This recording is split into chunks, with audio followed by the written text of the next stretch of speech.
Good evening and welcome. I call to order the Lake Havasu City Council regular meeting on Tuesday, July 22nd, 2025 at 5:30 p.m. We'll now have an invocation from Pastor David Bybee with Christ Chapel, followed by the Pledge of Allegiance led by Ms. Deanda and Ms. Pate with YADA, Young Adult Development Association of Lake Havasu.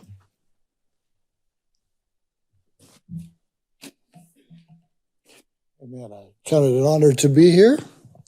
Let's go ahead and pray. Almighty God, everlasting Father, creator and sustainer of life and source of our existence, we come to you through the Son by the power of the Spirit. First, O Lord, help us to see the critical needs of life, to know and walk with God. As the great President Theodore Roosevelt said, studying the Bible and attending worship should be as natural as breathing. As we are blessed by living in this oasis in the desert, may its beauty shine forth from each of its citizens and visitors. This evening, may the decisions reflect not just our will, but your will, O Lord. In Jesus' name, amen.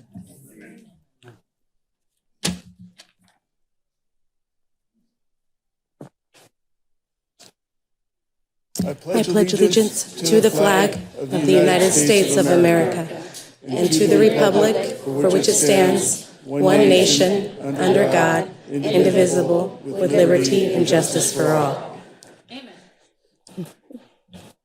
Thank you. Welcome. Welcome. Thank you for having us. Good evening, everyone. We're here with the Young Adult Development Association of Havasu.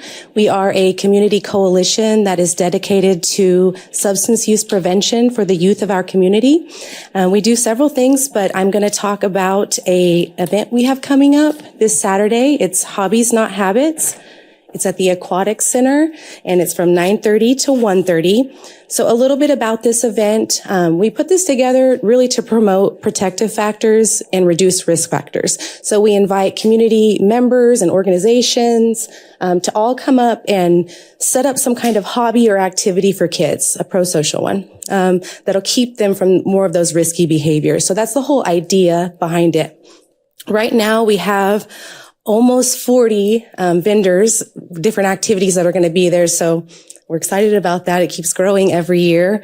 But in addition to the activities that are there, we have some amazing sponsors in the community, and we are able to have free giveaways. We're able to provide lunch to the youth and their families.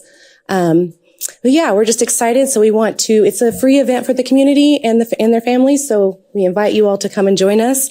With that, I'm going to let Edward and Mona introduce themselves. They are not only YADA Coalition members, but they're also going to have activities there. So they're going to talk about the hobbies that they're going to present. My name's Edward Farrington. I set up a leather craft booth and help the kids make leather bracelets and keychains and stuff like that. And I volunteer and help out with the group, just help promoting and spreading information to the community. My name is Mona. I work for Community Medical Services, and my goal is to help end overdose. And it's important that Hobbies is present in this community because it's a big thing for everybody. And what I will be doing is some beads to just kind of make like animals or just different things that you would like to make. And anxiety is real big with the teen population. And so if they're not real creative and they don't want to make these beads, they could just take it and squeeze on it and help reduce their stress. Excellent. Thank you so much for being here. Thank you for hosting that event this weekend. Yeah. Well, and I'll put the flyers in the back. Yeah. If anybody Excellent. would like to. Thank you. Right. Item 4 on our agenda is the roll call. Ms. Davis, if you please call the roll. Council members Nancy Campbell. Here. Jenny Koch. Here. Jim Dolan. Here. David Diaz. Here. Cameron Moses. Here. Vice Mayor Michelle Lynn. Here. Mayor Cal Sheehy. Here. Thank you. Thank you. Item 5 is our consent agenda. Would any of the council members like to remove any of the items for separate discussion? Mayor, Councilmember Koch, motion? please. Move to accept the consent agenda as presented. Second. We have a motion from Councilmember Koch, a second from Councilmember Moses. We are ready to vote.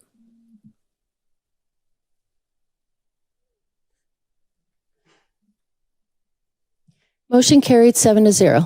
Thank you. Thank you. Item 6 is correspondence, communications, petitions, announcements, and the city manager report. Item 6.1 is our fiscal year 2024-25 fourth quarter report from the Western Arizona Humane Society. Chief Sterling has included this in our council packets. It's also available online for citizens to review. Item 6.2 is to announce vacancies on Lake Havasu City boards, committees, and commissions. Ms. Davis? Thank you, Mayor and Council. The following is a list of current vacancies for the Lake Havasu City boards, committees, and commissions. Board of Adjustment, 1 alternate member. If anyone is interested, they could pick up a packet at City Hall, and they are also available on the city's website at www.lhcaz.gov. Thank you. Item 6.3 is our city manager's report. Good evening, Mr. Knutson. Good evening, Mayor. Good evening, Council. Lots to share this evening. I'm starting off with congratulations to you, Mayor, or should I say Hall of Famer? Yeah, thank you. Congratulations to Mayor Sheehy on his official induction into the Arizona Tourism Hall of Fame that took place just last week at the 2025 Arizona Governor's Tourism Awards ceremony. This prestigious honor recognizes individuals who have made significant and lasting contributions to Arizona's tourism industry through outstanding leadership, innovation, and advocacy. Mayor Sheehy's dedication to promoting Lake Havasu City and Arizona as a premier destinations have been instrumental in driving tourism growth and economic development throughout the region and, of course, to Lake Havasu City. As part of the ceremony, a video was created by the Office of Tourism to recognize all your efforts and that tells your story, including some childhood photographs. So let's listen and see. When we moved to Lake Havasu, I looked around at the different hotels and resorts that we had in this area, and I was like, I'm going to work at London Bridge Resort. Like, I had my eyes set on it. I was going to do it. The only challenge is they didn't want to hire me. And so my grandma would send me down, or to actually drive me down to the resort. Once a week, we would come down and show our faces and see if they were ready to hire me yet. They ended up hiring me just a month after I turned 16. So now I know it's because I wasn't old enough to work at London Bridge Resort at the time. But I got the job in housekeeping, and the rest is really history. You get to experience it firsthand, really authentic, from the heart service from all of the people across our community. And I'm really proud to be able to live in Lake Havasu and call it my home. We have a 12 Days of Christmas, which is my favorite thing. And he let me do that, that brainchild. So I was always so inspired by the princess, Christmas at the Princess. And I was like, we could be that, Cal. And he was like, all right, well, let's talk about it. And now here we are on our 4th year doing it. But I mean, if you come with him and have some passion behind it, he'll support that. And so that's what's great. What I've seen change over the years is just the growth in the population, but more so with the community giving. We have such a giving community that just steps up when they need to. And even in hard times, they find a way to come together. And actually, that's one of the attributes that Cal has, is connecting people and bringing people together. It's like it's a magical gift that he has in bridging the community. So it goes hand in hand with tourism and hospitality. Cal's the face of the London Bridge Resort. You know, he's the face of the resort, but he's the face of the community. I think when you look at the London Bridge Resort as an example, they're one of the largest employers in Lake Havasu. And it's kind of interesting that Cal's a general manager of one of the largest employers here, but then he also is our mayor of our city, which is another big employer. And, you know, we're running a community of almost 60,000 people now. So both jobs are very important, and he has kind of his, pulse on everything. And it's really remarkable to have somebody that can dedicate the kind of time he does to being our mayor and then also running a major employer in the community. Why it's so important to represent rural Arizona, because sometimes, all that fun, fancy, flashy stuff goes down to the valley and Tucson, and but there's really cool things that we have here in rural Arizona, and he has made that just well known and why it's important. I mean, there's so much beauty up in this area to go see. I didn't need to be like, oh, am I going to do this or am I going to do that? I knew what I was going to do, and that was going to be tourism and hospitality, specifically in hotels. So it's really exciting to be a part of an industry that is always changing, but is at the core of it, service from the heart. And so we all get to deliver that service from our hearts to our guests each and every day at the resort, in our community, and across the state of Arizona. We're doing that together.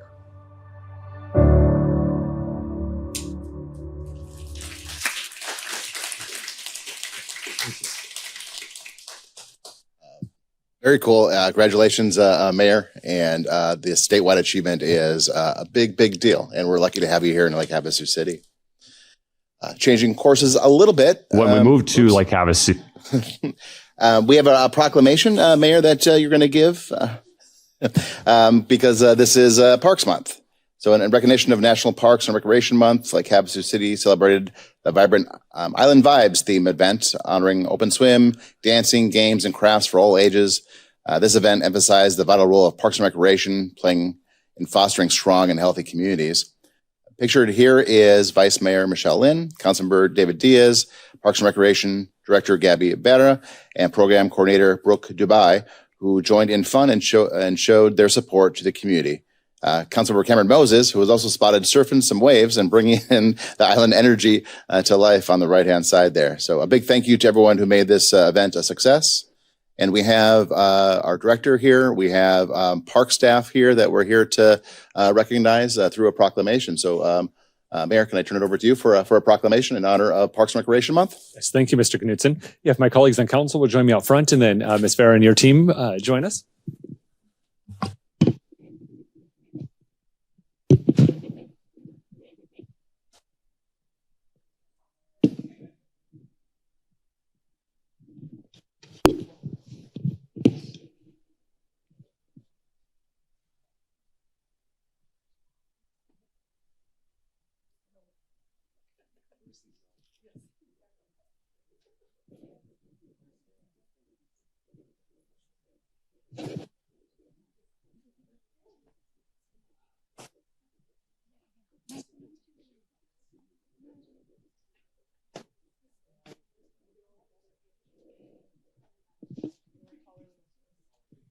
All right, so we're here to celebrate a really great experience. So many of our residents choose Lake Havasu City as home because of the quality of life and the amenities that we offer. Ms. Vera and her team bring a lot of those to fruition. So we're offering a proclamation from the Office of the Mayor naming July of 2025 as our Parks and Recreation Month. Whereas Lake Havasu City Parks and Recreation is more than just playgrounds and sports fields, it's the heartbeat of the community, where families gather, friendships are formed, and memories are made.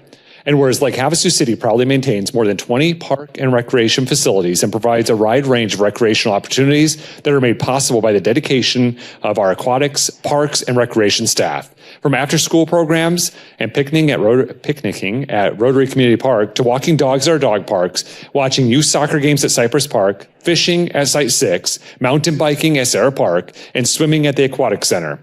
And whereas the Lake Havasu City Parks and Recreation Department provides safe, welcoming spaces that encourage physical activity, mental well-being, environmental stewardship, and lifelong learning through sports, leagues, fitness classes, youth camps, and programs, and special events for all ages. And whereas our commitment to recreation extends beyond facilities, with staff who work tirelessly year-round to organize programs that enrich lives, promote healthy habits, and build stronger neighborhoods. And whereas the parks and trails of Lake Havasu City offer a natural oasis for residents to explore the stunning desert landscape, experience native wildlife, and find peace and connection in the outdoors. And whereas Lake Havasu City's Parks and Recreation system contributes to the local economy by attracting visitors, supporting events and tournaments, and enhancing the quality of life that draws businesses and families to our city. And whereas Lake Havasu City recognizes the invaluable role that parks and recreation play in shaping a vibrant, healthy, and resilient community. Now, therefore, I, Cal Sheehy, the mayor of Lake Havasu City, Arizona, do hereby proclaim July 2025 as Parks and Recreation Month in Lake Havasu City, and I encourage all citizens to recognize and celebrate the essential service provided by our Parks and Recreation Division, whose dedication strengthens our community in every way. So congratulations, and thank you for all that all of you do for us. Yeah, let's try and get closer together.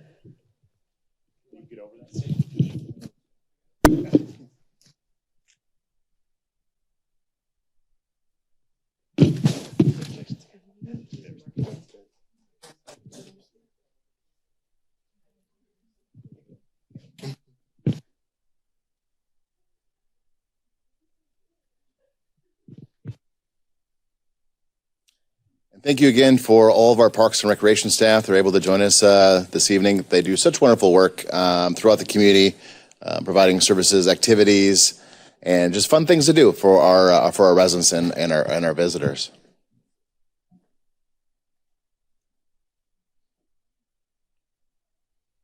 And I'd like to congratulate Shauna McKnight on her retirement after 24 years of dedicated service to Lake Havasu City. Shauna began her career in August 2001 as a 911 dispatcher and was later promoted to public safety dispatcher in 2002. Since then, she's been a calm, reliable, and reassuring voice on the other end of the line for countless residents and first responders during some of the most critical moments in their lives. Shauna's professionalism, compassion, and commitment to public safety have made a lasting impact on our community and within the police department. We are very, very grateful for her many years of service and wish her all the best in her well-earned retirement. Congratulations and thank you to Shauna McKnight. Thank you.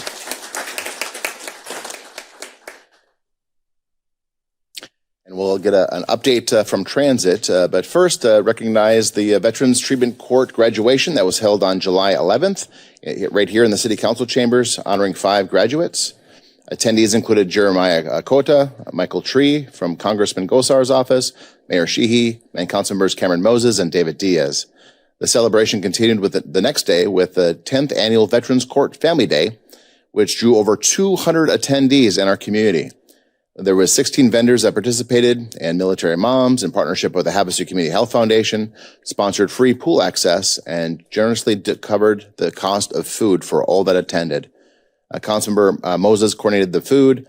Lake Havasu PD provided supplies, and volunteers served the meals. So thank you to everybody that made this event possible. I mean, it means a great deal to our veterans in our community.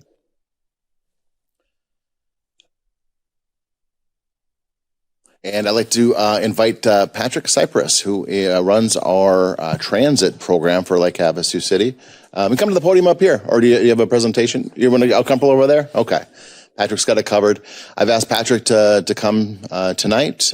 He's got an item later on the agenda, but what a wonderful opportunity for Patrick to share with us all the things that are happening with our transit program. So Patrick, I'll turn that over to you.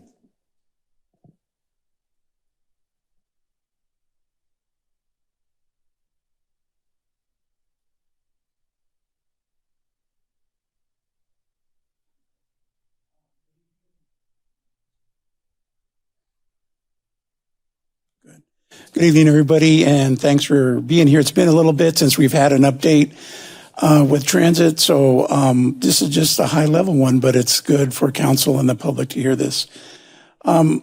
We've started this project approximately probably 8 years ago, and fast forward that we actually started our new transit system in January of 2020. So that was kind of different times for us during those years. Up to that point, we had worked on trying to convert our transit to public transit. Before we had Havasu Mobility, it was more of a paratransit type service. Part of what I did early on was kind of poll the city, people in the city, the community, and a lot of them still wanted some type of public transit.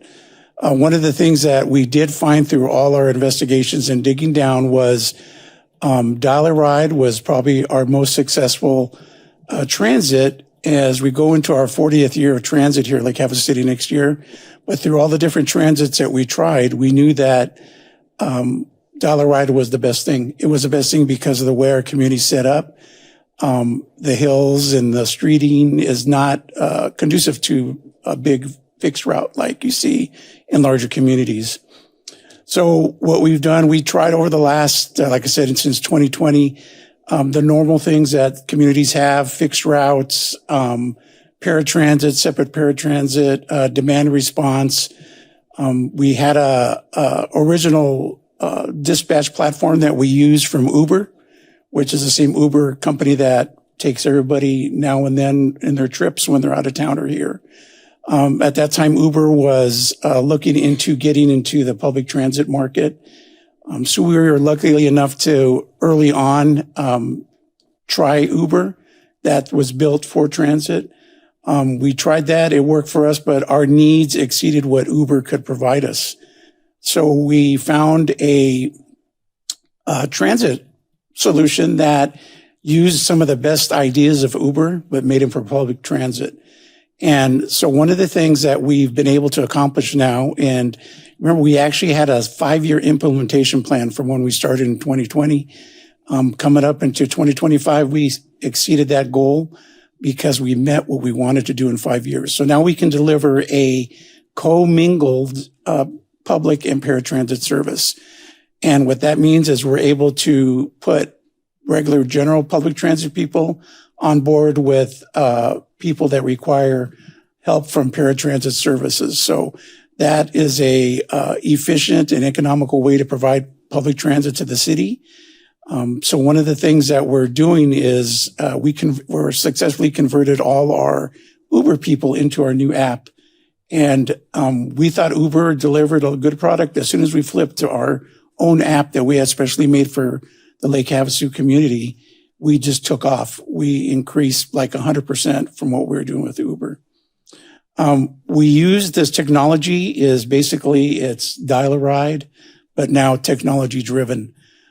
So it's still working. Basically, you're not dialing your phone at home to call transit for a ride. You're just using your app on your smartphone.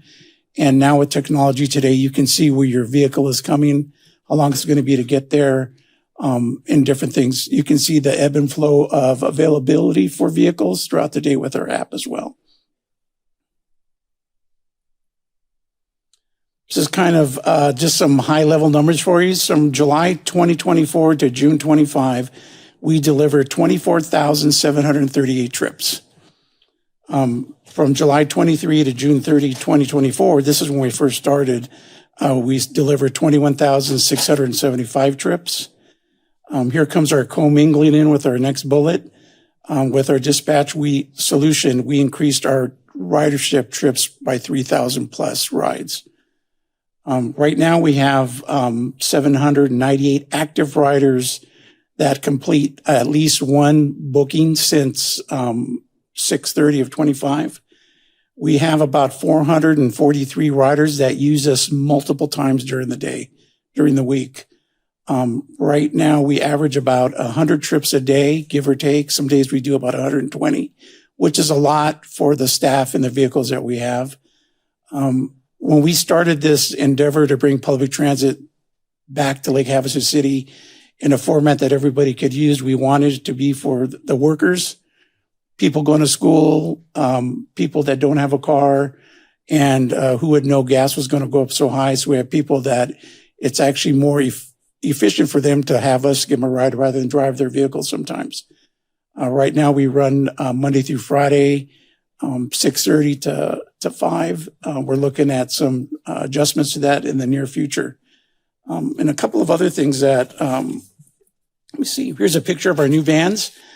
And we're actually going to speak about a couple of these coming up. But we found, again, through our testing of 5 years, that we needed something that wasn't the size of a big bus, but could still deliver bus type service. So we've been on the market now looking at these vans. Now we have 2 of them that actually have bus doors. And these vans actually hold 7 people, very comfortable, 1 wheelchair, and it's actually bus doors. So now people can get in through the bus doors and we get them in, get them out. And it's more cost effective, more efficient for us to run these type of buses. And it's less wear and tear on the vehicles and having the driver or the person out there opening and closing the doors. So we do that automatically. So with technology and these type of vehicles, we're able to, plan for the future of Lake Havasu City Transit. One of the things we get with our dashboard is through a company called VIA. We have multiple types of reports we can pull, which is normally what you would see in like computer type organizations, but we're able to data mine down probably 100 different reports. And that's what helped us look at where our efficiencies and gaps in service are. So once we just hit our 1-year mark for this new app, every year when we get data, we can compare it to other days. So it gives us a better idea of what we need for the future. what we currently provide, and we're almost to the point where we can kind of proactively look at what we're going to need for vehicles and people out on the road. Couple of quick facts. These are good here. So we do average about 100 plus rides a day. We have 2,096 active customers that have used Lake Havasu City Transit at least once. We have 157 people load the app every month, average. In 12 months, we had 1,889 people download the app to their phone. We had 1,072 user Android device, 817 user Apple device. Our most popular days that people download their app is Tuesday and Wednesdays. And we take 2 to 5 new riders a day right now. So really, we've started the trend now, and the snowball's rolling, getting bigger and bigger. So it's actually fun because we've worked on this for a long time to get it. We got a good team. Jeanette has been working with me side by side on this project probably for over 8 years now. And we have a good crew. Now we're able to have a sustainable transit system that's not overreach. It's not doing too much, but it's doing just right for the community. So that's our presentation. Thank you, Mr. Cypress. It's a very nimble transit system. It's something that when introduced in Lake Havasu City, we're one of the first in the entire state of Arizona. So congratulations, Patrick, to you, Jeanette, to you, and all the good things that transit does for our community. You mentioned the app. That's LHC Direct. So if you go to the App Store, LHC Direct, you can download that app, $3.25. It gets you throughout the community. Monday through Friday. So a really good resource for our residents. So thank you, Patrick. Appreciate you. Okay. Thank you.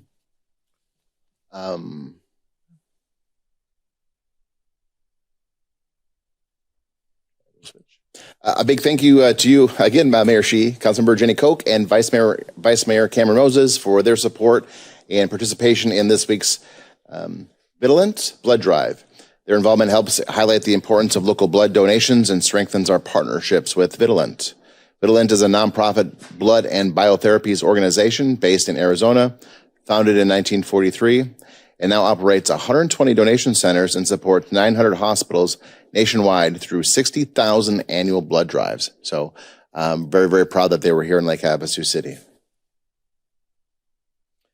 Thank you to everyone who attended the 2026 General Plan Update Community Workshops last week, or 2 weeks ago, I'm sorry.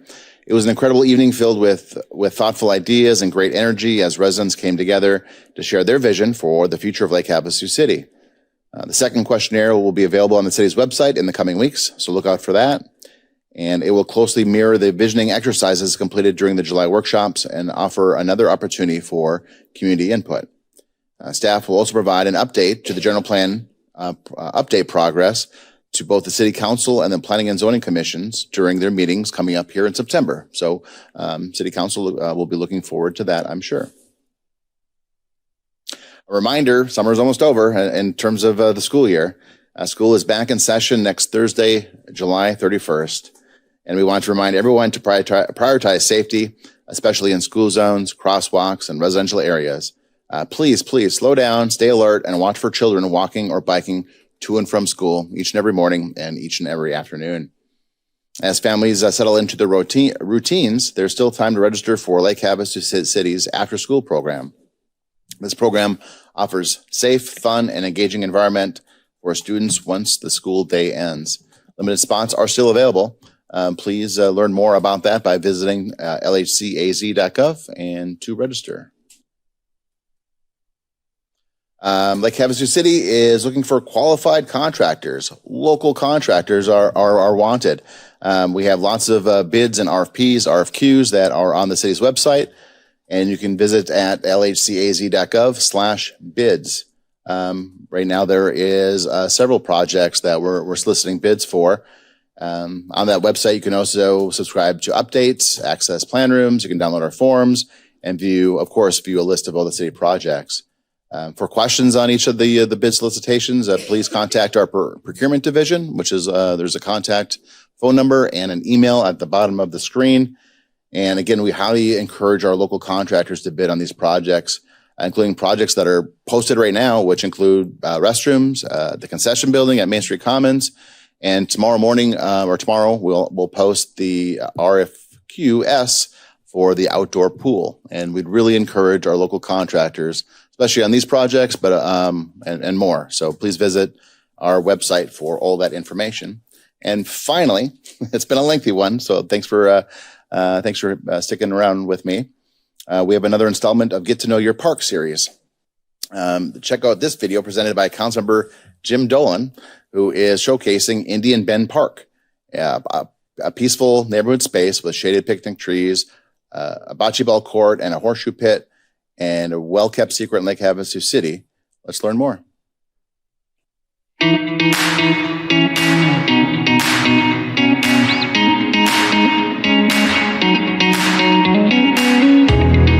Hi, I'm Councilmember Jim Dolan, and I'm here at Indian Bend Park, located in the foothills. This neighborhood park offers a picnic ramada with a barbecue and a bocce ball court, horseshoe pit, and plenty of seating areas so you can sit and relax and enjoy the scenic surroundings. Indian Bend Park was designed to blend seamlessly into the natural desert environment, providing a tranquil retreat for residents and visitors alike. Indian Bend Park is a perfect example of how we bring recreation and nature together. Come visit and experience this hidden gem in Lake Havasu City.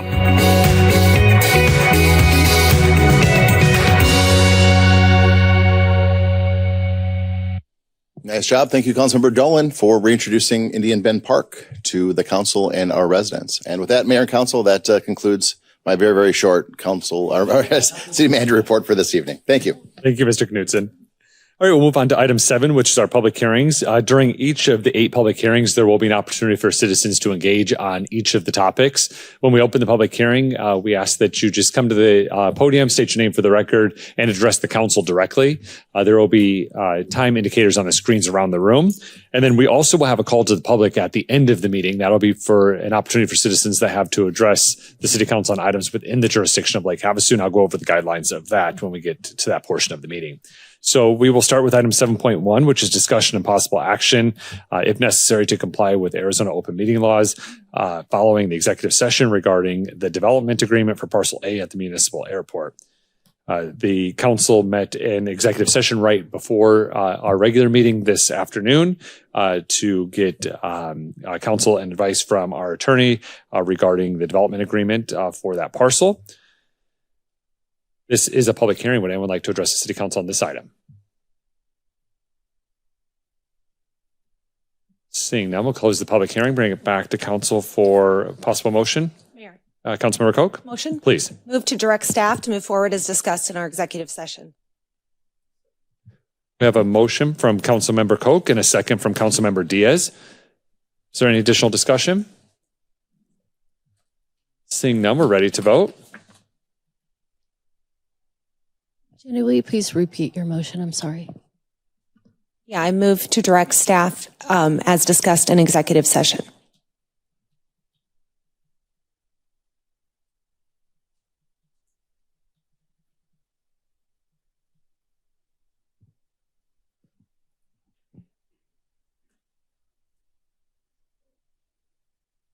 And then if you could just hit the motion, Councilmember Koch. And Councilmember Diaz.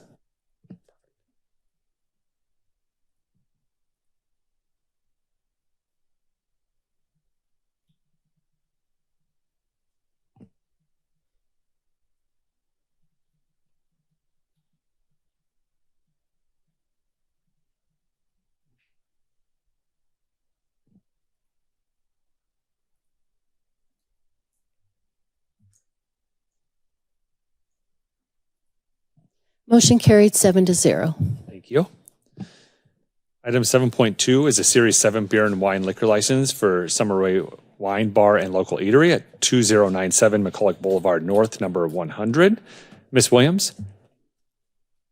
Yes, thank you, Mayor and City Council. Can you hear me? Yes. Okay, great. Thank you. Summer Tilsner has applied for a Series 7 beer and wine bar liquor license for Summer Ray Wine Bar and Local Eatery located at 2097 McCulloch Boulevard North, number 100. All posting requirements have been met, all fees have been paid, and no objections were received. The location is properly zoned for a Series 7 liquor license. I'm happy to answer any questions, and Ms. Tilshner is also on remote conferencing today. Thank you, Ms. Williams. Are there any questions from members of the council for Ms. Williams or for the applicant? All right, this is a public hearing. Would anyone like to address the city council on this item? Seeing none, we'll close the public hearing, bring it back to council for discussion or possible motion. Motion. Yeah, Councilmember Diaz. I move to recommend that the Arizona Department of Liquor Licenses and Control approve a series number 7 beer and wine bar liquor license for Summerway Wine Bar and Local Eatery at 2097 McCulloch Boulevard North, number 100. I'll second. We have a motion from Councilmember Diaz, a second from Councilmember Campbell. Is there any additional discussion? Seeing none, we're ready to vote.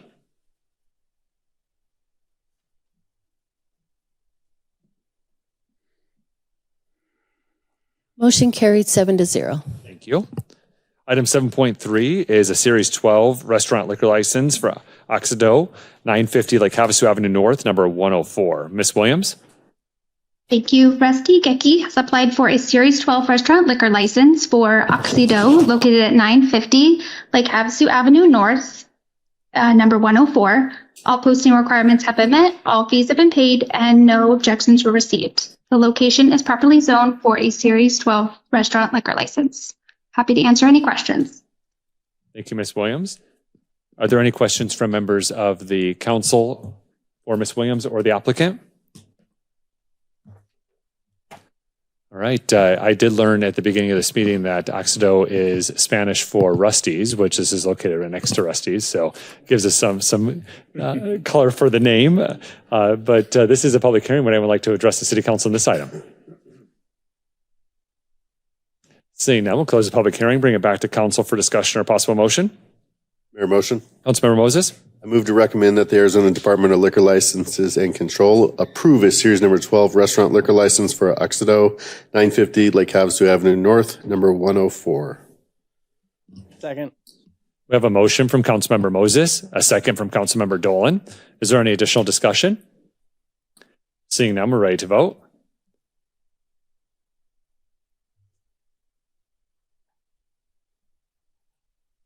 Motion carried 7-0. Thank you. Item 7.4 is a Series 12 restaurant liquor license for Juicy's, the place with great food at 42 Smoke Tree Avenue South. Ms. Williams. Mayor and City Council, Sharon Bradley has applied for a Series 12 restaurant liquor license for Juicy's, the place with the great food, located at 42 Smoke Tree Avenue South. All posting requirements have been met, all fees have been paid, and no objections were received.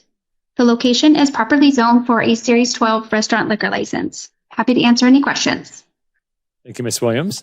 Are there any questions for Ms. Williams or the applicant from members of the council? Seeing none, this is a public hearing. Would anyone like to address the city council on this item? All right, we'll go ahead and close the public hearing, bring it back to council for discussion or possible motion. Mayor? Councilmember Dolan? Motion. Please. I move to recommend that the Arizona Department of Liquor License and Control approve a Series 12 restaurant liquor license for Juicy's, the place with the great food, 42 Smoke Tree Avenue South. Second. We have a motion from Councilmember Dolan, a second from Councilmember Moses. Is there any additional discussion? Seeing none, we're ready to vote.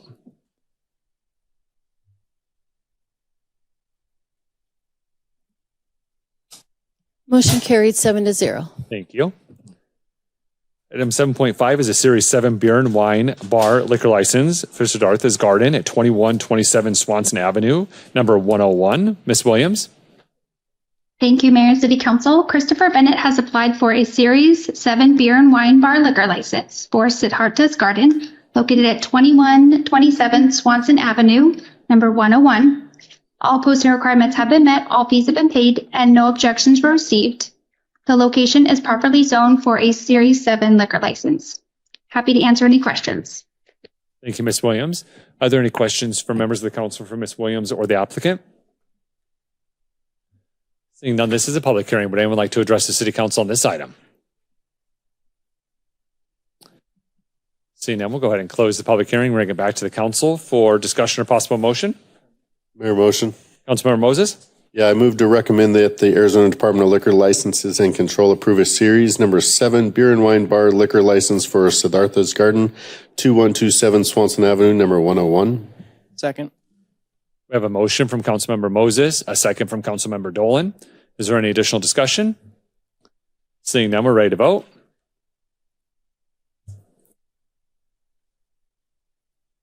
Motion carried 7-0. Thank you. Item 7.6 is a Class A bingo license application for Lake Havasu City Community Center. Ms. Williams? Thank you, Mayor and City Council. Gabby Farah has applied for a Class A bingo license for the Lake Havasu City Community Center. The applicant is applying for a new bingo license with games of bingo to be played on Tuesdays, Wednesdays, Thursdays, Fridays, and Saturdays from 1 p.m. to 8 p.m. at the Lake Havasu City Community Center located at 100 Park Avenue. This application was reviewed internally with no objections, and I'm happy to answer any questions. Thank you, Ms. Williams. Are there any questions from members of the council for Ms. Williams? All right, this is a public hearing. Would anyone like to address the City Council on this item? Seeing none, we'll close the public hearing, bring it back to council for discussion or possible motion. Mayor? Councilmember Dolan? Motion. Please. I move to recommend that the Arizona Department of Revenue approve a Class A bingo license for Lake Havasu City Community Center at 100 Park Avenue. We have a motion from Councilmember Dolan, a second from Councilmember Diaz. Is there any additional discussion? Seeing none, we're ready to vote.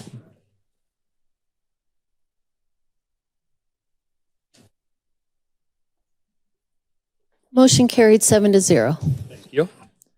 Item 7.7 is ordinance number 25-1365, approving a plan development rezone and amended general development plan of 700 Delta Drive, tract 2222, block 5, lots 1 through 9, from multiple family plan development district to multiple family plan development district to permit maximum density increase from 20 dwelling units per acre to 22 dwelling units per acre. Mr. Gilbert. Thank you, Mr. Mayor, members of the council. The existing general development plan of this project was put in place in the fall of 2023, and it's now before the council for an amendment. Subject property is 2.16 acres of vacant land located at 700 Delta Drive near the intersection of Chemehuevi and McCulloch Boulevard. Track map shows the location of the lots involved in this request, which have all been combined now into one lot. The subject property is zoned residential multiple family plan development, RMPD, and is surrounded by C1 limited commercial, and that's to the southeast, and R2 two-family residential, which is all the orangish color you see directly around it on this overhead. In 2023, this property was rezoned for a 3-story apartment building with 78 units, totaling a density of 37 units per acre. The applicant's attached letter of intent requests to amend the existing plan development rezone and general development plan with a 3-story townhouse project that consists of 45 units for a total density of 22 units per acre. This request, if approved, would reduce the density by approximately 45%. Building facades are 3-story stucco exterior structures with second and third floor living areas and ground floor garages. Building height will be 42 feet measured from finished grade to the top of the parapet. The finished grade of the property will need to be dropped at least 12 feet below the high point of McCulloch Boulevard to accommodate the additional building height above the permitted 30-foot height limit of the RM zoning district. The one exception requested for this project is to permit a density increase from 20 units per acre to 22 units per acre.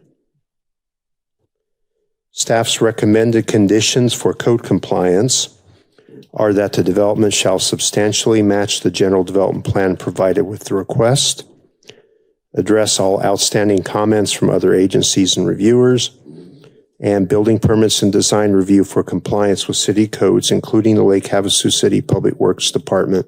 Traffic impact comments will be required prior to development of the property. Mr. Mayor, that completes my staff report. I'll answer any questions you may have. Thank Thank you, Mr. Gilbert. Are there questions from members of the council for Mr. Gilbert? Yeah, Councilmember Diaz. Mr. Gilbert, so just verify again, what the, this is 22 units per acre. What was it before? The one we did a couple years ago was it? The approved was for 37, 37. approximately 37 point something units per acre, and they're dropping it to 21 point. It's a fraction, but round up to 22. Okay, and then I think when that one was debated, there was a traffic study already done, so we did not do a traffic study for this because it's lower density, correct? That's correct. There are traffic improvements that are being required by the engineering departments, even with the reduced density, and those will be required to be complied with. You know, I watched the planning and zoning meeting when they discussed this. I think it was in June. Did I hear that there was going to be some improvements done to the alley also? There is an option for alley improvements if they decide to move any of the entrance ways on the plan that they have presented tonight has the entrance ways on the interior of the project. If they move any of them to the exterior facing the alley, they would have to do the improved alley requirements that are in the staff report. And that would be paid for by the developer. That is correct. Okay, just want to clear that. And then you said on McCulloch and Chemehuevi, 30 feet, but they're gonna grade down so that the height is good. What's the height on the back side of the property? Is that wall gonna be like 45 feet tall? The previously approved apartment building was slightly taller than the townhomes that are being proposed now. It's all based upon the high point of McCulloch at the northeast corner of the property. And just like there's a difference actually between this project and the apartments. The apartments were one building, so it's difficult to take one building that's not separate units and stagger it down. In this case, they're staggering the building down the slope. So that's going to create less of an impact when it gets to the end on Delta. There will be garages in these units? There are garages on every unit at the ground level that provides the 2 covered space requirement. And there are, in addition, 9 guest parking spaces which meet code. Thank you, sir. Are there any other questions from members of the council for Mr. Gilbert? Does the applicant, do you have a presentation or comments? Yeah, please just make your way to the podium. Good evening, Councilman, Mayor and Council. Matt Hall with Iris Development Services. As staff has outlined, we're here tonight to request amendment to the plan development to we changed development from a 78-unit apartment complex to a 45-unit townhouse development. Reduce the density from 37 units per acre to 22. As mentioned by staff, we are going, from a grading standpoint, we are going to drop it at least 12 feet on the high side next to McCulloch to meet that height. And we're going to step each unit down almost to be about a couple of feet above where Delta and the alleyway come together. And that happens to be because the entrance we moved from the alley to that spot. So we're stepping it down to decrease that steepness of that driveway too. I'm here to answer any questions y'all have also. Thank you, Mr. Hall. Thank you. Any questions from members of the council before we open the public hearing? All right, this is a public hearing. Would anyone like to address the city council on this item?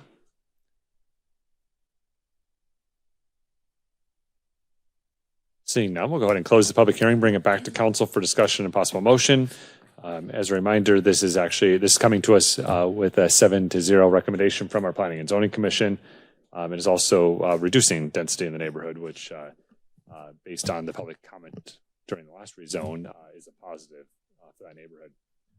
Any other comments or possible motion? Mayor? Yeah, Councilmember Koch? Motion? Yeah, please.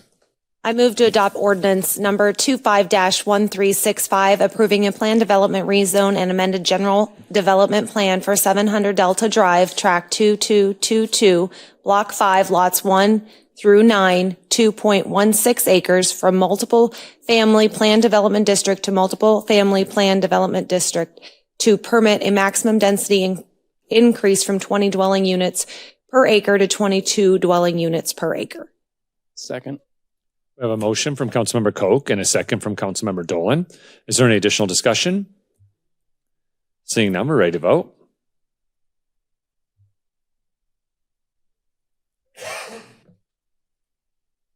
Motion carried 7-0. Thank you. And our final public hearing is item 7.8, the purchase of 2 Braun Ability ProMaster ADA low floor vans from Model 1 Commercial Vehicles, Inc. Mr. Cypress. Good evening again, Mayor and Council. I'm here tonight to ask for permission to go ahead and purchase 2 of these Braun Ability multi-use vans that we already have 2 of in our fleet. As I said earlier, we're trying to get away from the wear and tear of the sliding doors and the reduce, any risk to our drivers or people trying to open and close those doors. Plus the 2 vans that we have right now they're worn out, and it's because they weren't really made for opening and closing, thousands and thousands of times. So, these are going to be purchased using our 5307, apportionment funding from the FTA. And the match will come out of our general fund. And, we have these available. So, once we get approval, we can pretty much get them back in service within 6 weeks now, 6 to 8 weeks, pretty quick. Right now, we're actually have 2 vehicles that are down, which it's kind of, it is difficult to run 100 plus rides a day when we have 2 vehicles down. So normally we try to get a buffer with 1 that we can move back and forth, but right now we don't have that buffer. So, I'm here to answer any questions if you have on that, purchase coming up. Thank you, Mr. Cypress. How does the ADA, I can see a graphic here in the council communication provided. So if a rider was to get on that didn't need ADA accessibility, the doors just open and they step in? Yeah, for everybody, the doors are bus doors. So it opens just like a regular bus. Just the driver pushes a button, the door opens.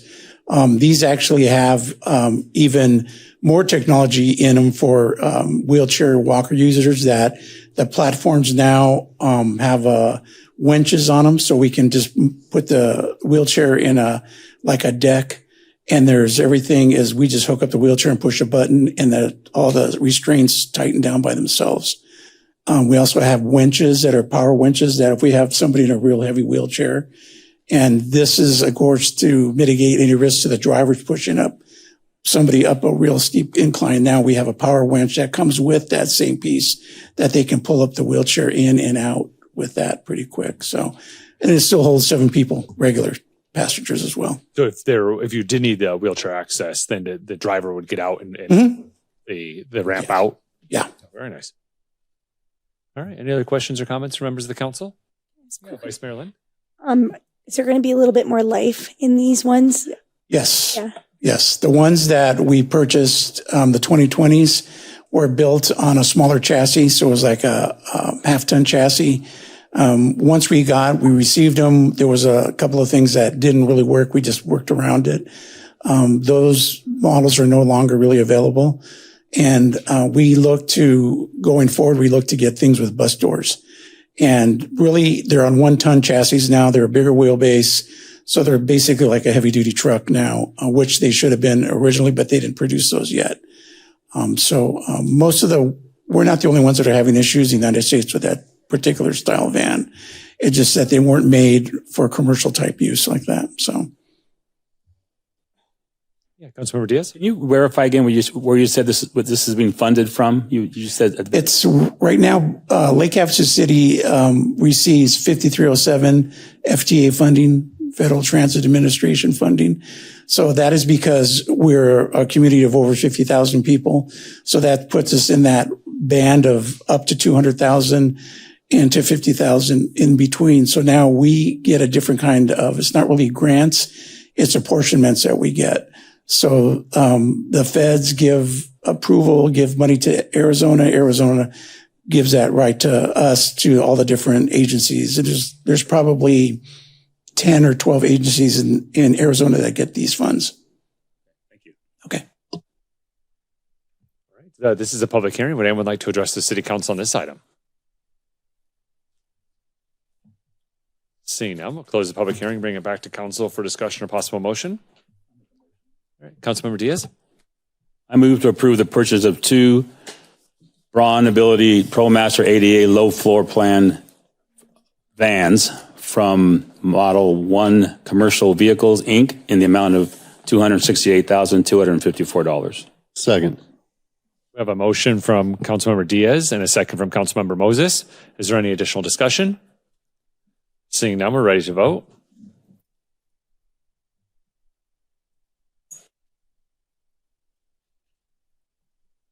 Motion carried 7-0. Thank you. Thank you, Mr. Cypress. We'll move on to item 8, which is our call to the public. This is where citizens have the opportunity to address the city council on items within the jurisdiction of Lake Havasu City. You don't have to sign up, and we didn't have anyone sign up, but if you would like to speak to the council during this time of the meeting, just make your way to the podium, state your name for the record. You do have 3 minutes, and there are clock indicators on the screens around the room. We do ask that you direct your comments directly to the city council. During this portion of the meeting, since it's not on the agenda, we can't have a two-way conversation, but we can listen intently to any comments or feedback that you have to provide. Would anyone like to address the city council during call to the public?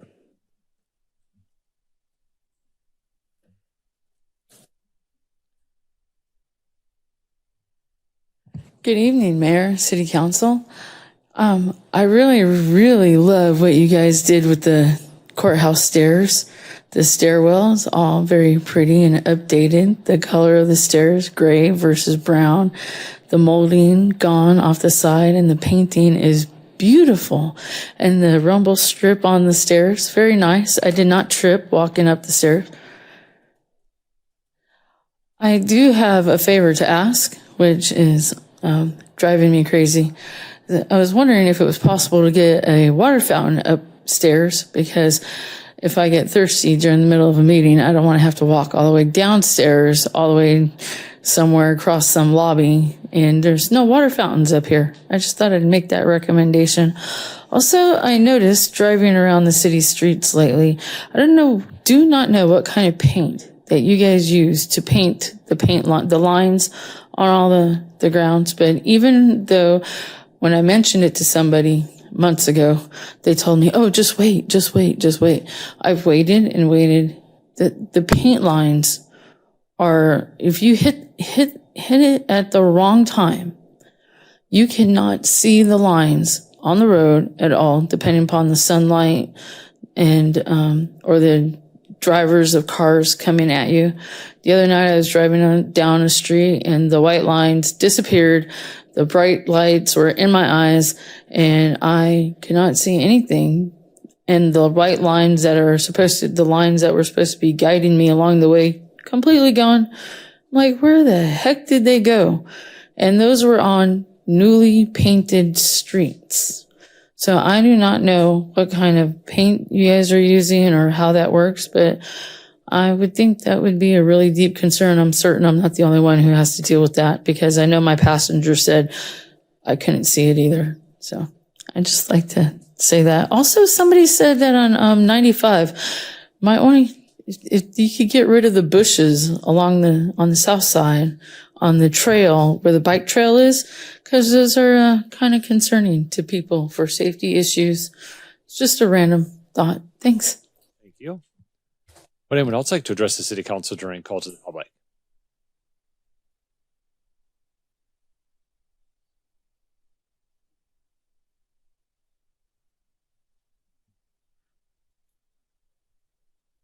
Good evening, Tim Murray. I'd like to acknowledge three guys I met the other day that were doing concrete work behind the Goldwater Bank. They were city employees. I drove by and it was a hot day. They had just poured the approach and they were doing some curb work also. I rolled the window down and said, hey, great job. And they said, oh, thanks a lot. And I said, I just can't keep going. So I drove around the back, got out of the vehicle and looked at what they had done. And I was amazed at such work that they did. It was a great job.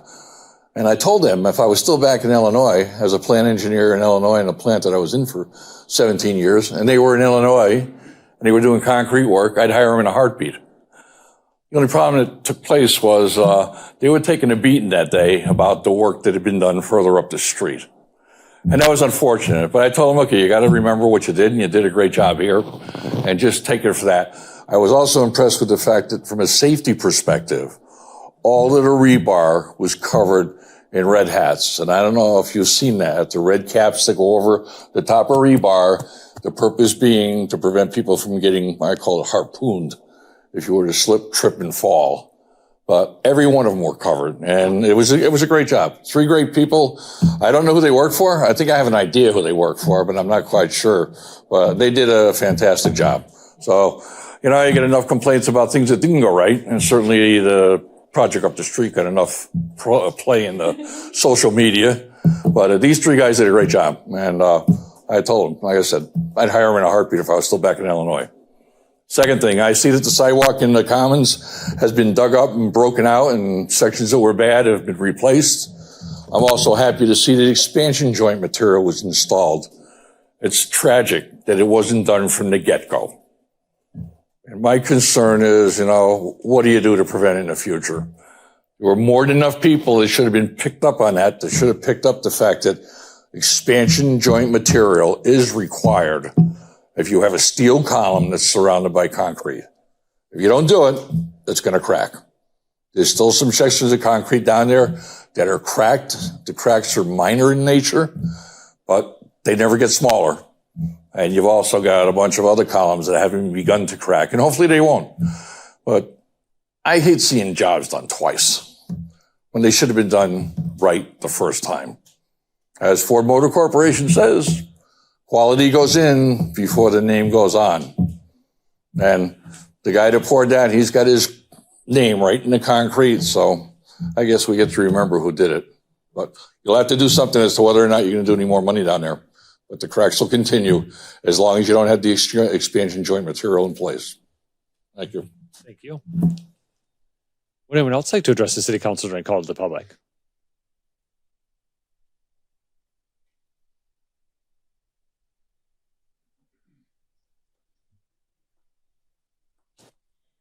Good evening, Mayor and City Council, and thank you all for having me here.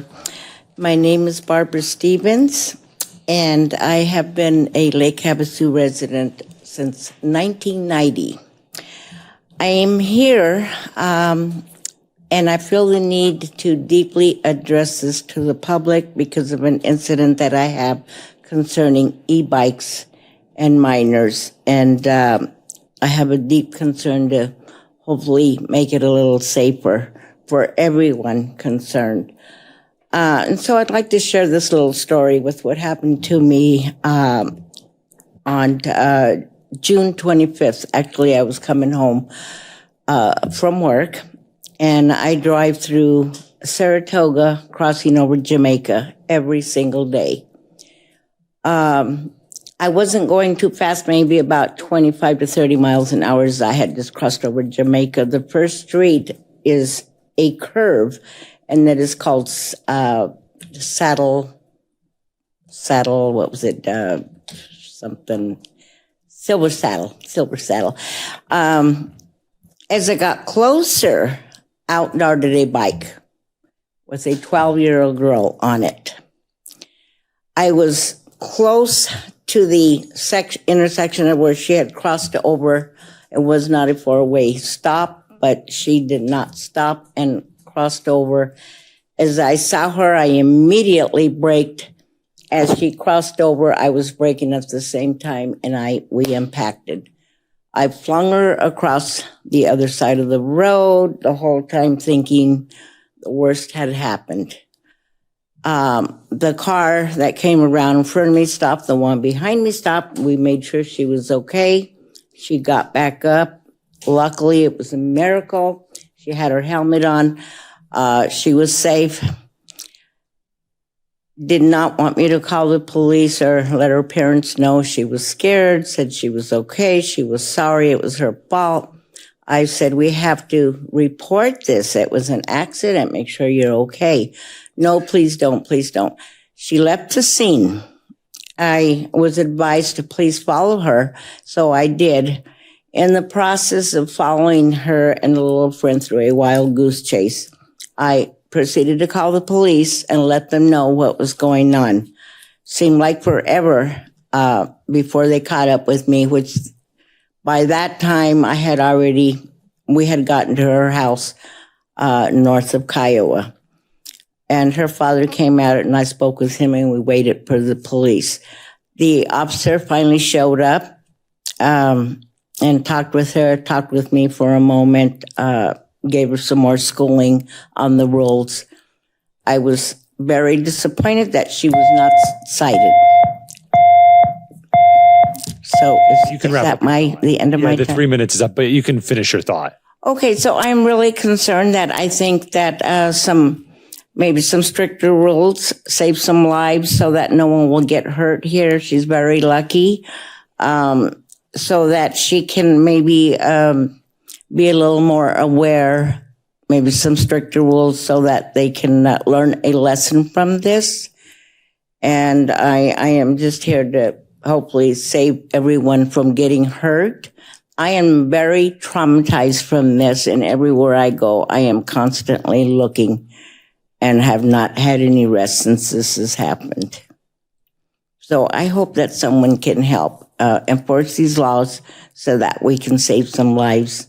And it goes both ways. Either party could get hurt here. Thank you. Stevens. Thank you for sharing your story. Would anyone else like to address the city council during call to the public?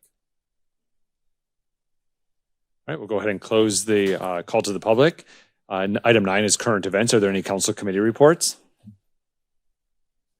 Yeah, Councilmember Diaz. Just want to make a comment that we had our first July 4th celebration of Fire Over the Water, or Fire on the Water, with Go Lake Havasu and the people that run Desert Storm, and it was a great event. I've heard nothing but good reviews about it. It was so much better than years past. So I think that moving forward, they're going to continue to do a good job. And I'm going to go to the Go Lake Havasu board meeting tomorrow, and I'll deliver that same message. But it was really, really a nice ceremony out there on the island. Thank you, Councilmember Diaz. Item 10, our future meetings. Our next meeting is on Tuesday, August 12th, 2025 at 5:30 p.m. It's a regular meeting. And then we'll have a regular meeting on Tuesday, August 26th, 2025 at 5:30 p.m. as well. Item 11, are there any future discussion items? Item 12, we are adjourned. Thank you for being here. Be kind, and we'll see you next time.